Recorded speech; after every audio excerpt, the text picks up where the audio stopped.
Hi வணக்கம். Universe இன்னைக்கு உங்களுக்கு சொல்கிற லவ் மெசேஜ் என்ன அப்படின்னு பார்க்கலாம். உங்கள் லவ் ரிலேஷன்ஷிப்பில் அடுத்த கட்டம் என்ன, உங்கள் லவ் ரிலேஷன்ஷிப் இப்போ எப்படி இருக்குது அப்படிங்கிறத பற்றி பார்க்கலாம். லவ்வர்ஸ் ராதாகிருஷ்ணா வந்திருக்காங்க.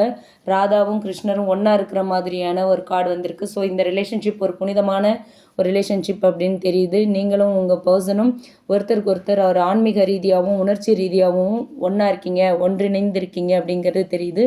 அடுத்த கட்டமாக இந்த ரிலேஷன்ஷிப் வந்து ஒரு ஒற்றுமை, ஒரு உண்மையான நம்பிக்கை, ஒரு காதலை வந்து ரொம்ப ஆழமாக அனுபவிக்கிற ஒரு நிலையை நோக்கி நகரப்போகுது.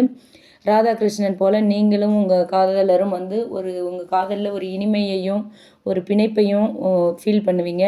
இந்த காதலில் ஒரு அழகான ஒரு புதிய தொடக்கம், இல்லை வந்து ஒரு ஒரு ஒரு நல்ல ஒரு அழகான ஒரு உறுதி, ஒரு ஆழமான உறுதி அப்படிங்கிற நிலைப்பாட்டை நோக்கி இந்த லவ் ரிலேஷன்ஷிப் அடுத்த கட்டமாக நகரப்போகுது அப்படிங்கிறது தான் இந்த கார்டு மூலயமா யூனிவர்ஸ் உங்களுக்கு சொல்கிற மெசேஜ். Okay, thank you.